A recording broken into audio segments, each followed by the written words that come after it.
Please welcome Dave Svetlik. Middle Wisconsin is a group that started about 4 years ago. Started by Mandy and a bunch of her neighbors. They got together and said, we don't like what's going on. And I want to read you the mission statement. It's fairness, respect, community.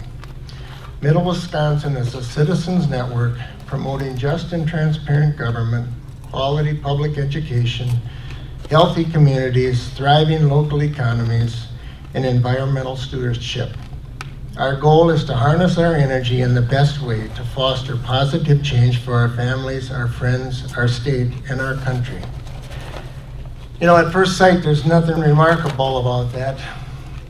But what you notice in there is there's no progressive, there's no liberal, there's no conservative, there's no Democrat, there's no Republican. I don't know that these people even knew what their political affiliation was.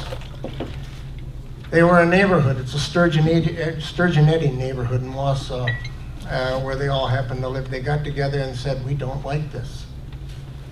And so they came up with Middle Wisconsin, what it's all about.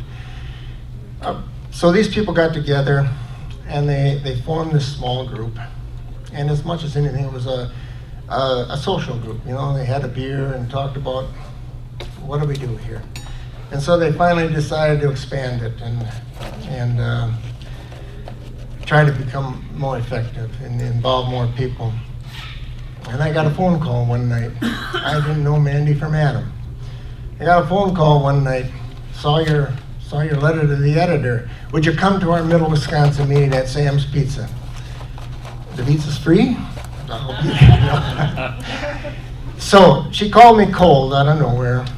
And so I showed up, and you know, there were probably 50 people there that night. And one of the things that came up is the frustration with the local media, the Wausau Daily Herald. And you all know this game. You know, it's really difficult to get your word out through the standard media. So being the fool that I am, I went to Mandy after the meeting. I said, well, why don't we start our own newspaper? Good idea. And she said, yeah, and we just kind of laughed it off. And darned if she didn't call me the next day.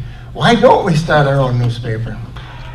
And what we decided to do was start a newsletter. And we started out monthly. Joyce was hugely involved with that. And so once a month we published a newsletter. It was, I hesitate to use the word, but it was a progressive sort of thing. You can imagine.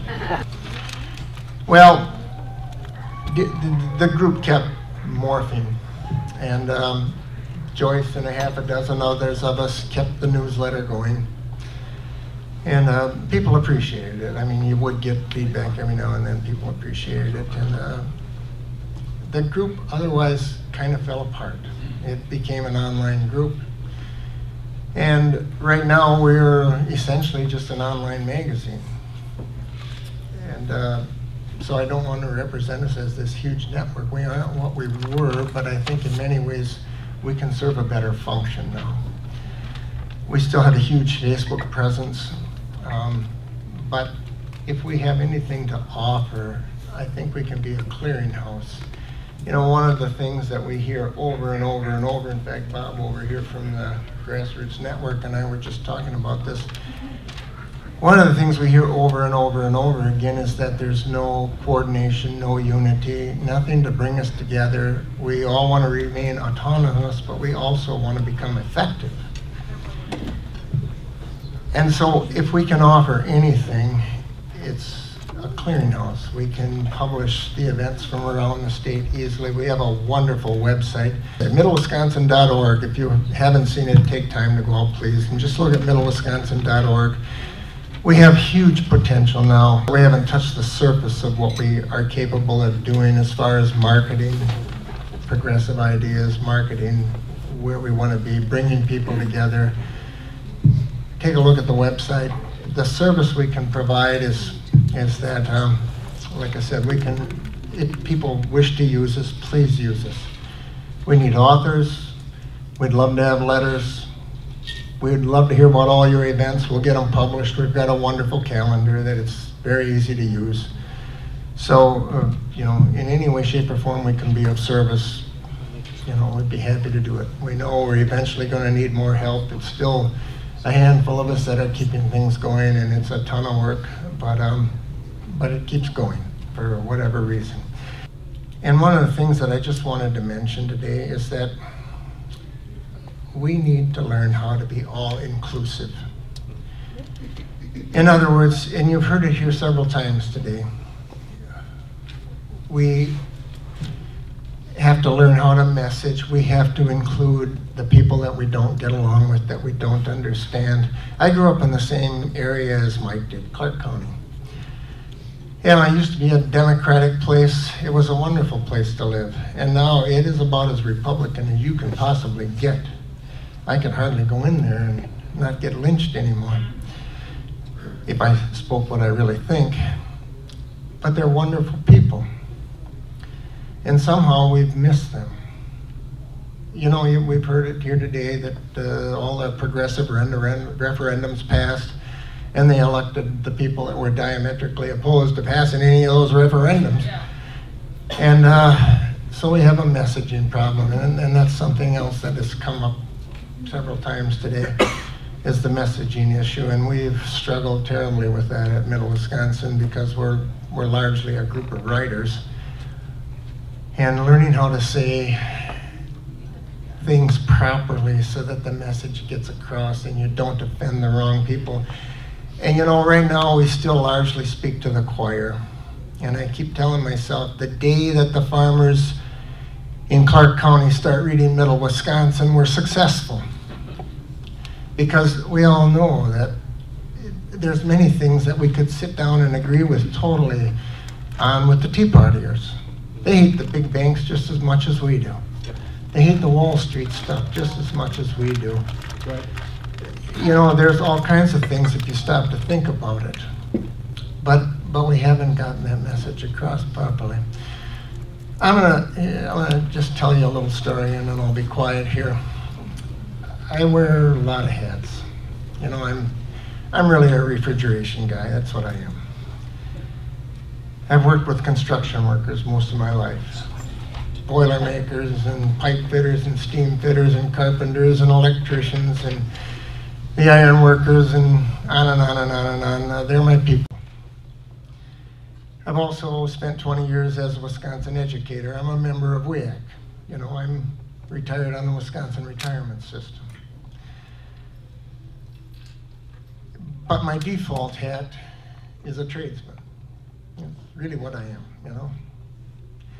I'm happiest with a screwdriver in my hand.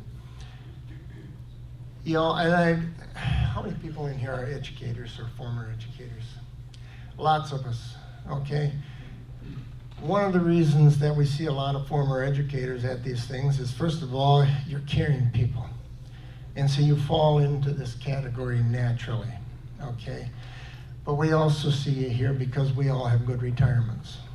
Mm-hmm. And we can do this. And it's because, for whatever miracle, we ended up with a wonderful retirement system. And God knows we've got to protect it because it will come under assault.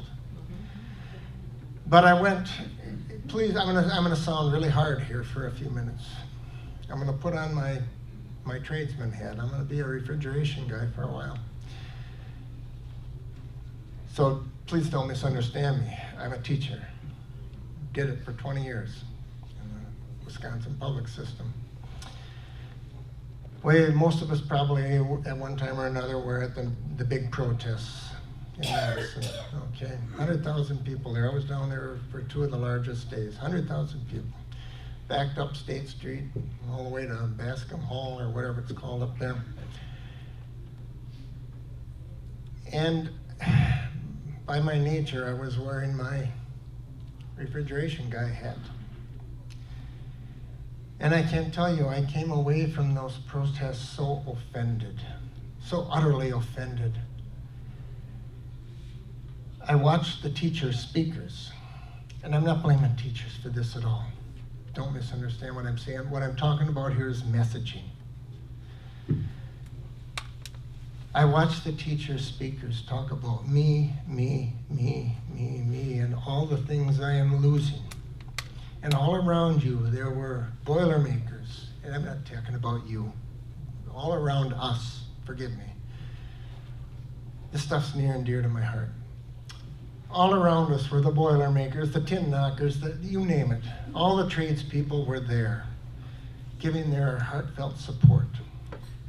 And in the 2 days I was there, I never once heard a thank you from the teacher speakers. I never once heard these unions, these tradesmen recognized. And I left both times furious because I felt like I was being left out of this, that I didn't matter. All that mattered was the teachers, that it was all about them. Now, I'm a teacher at the time. I'm working at NTC. I'm a member of WEAC at the time. For a year, I was vice president of the NTC Faculty Union. And I come away offended and heartbroken because my people were completely ignored. How do we think the farmers in Clark County feel? And we miss this. We miss this. As an educator, I might as well be a trillionaire compared to most of those farmers in Clark County. They don't want to hear me whine. Now, I'm all for the unions, I truly am, but I think we need to understand that we have to become fully inclusive. And if we are not fighting for that farmer in Clark County and for that Boilermaker, we're done. It's got to be part of the equation. And I don't give a damn how conservative that quotes, because they're not conservatives, they're radicals. There are no conservatives in the Republican Party. Conservative liberal is just one more division device right now. It's all it is. But if we don't deal with our own baggage, as Mike put it earlier, in terms of looking at the farmers in Clark County or in Marathon County and everywhere else, and I'm just using the farmers, but it's all people, if we don't start saying, we're all in this together, and approaching the so-called Republicans in these districts, because they're Republican because of confused default. They don't know where else to go. Yeah. You know, they just want somebody who's on their side. And so we've got to do that. And I don't know exactly how Mike's book, I started to read it the other night. It's got, as Keith pointed out, it's got some of the best directions and best concepts I've ever seen for starting to put something together where we begin to work together. But we can't allow ourselves to be divided like this anymore. It's got to come to an end, and that means working with all of our people across the state of Wisconsin. So, just some thoughts. Thank you so much for having us here.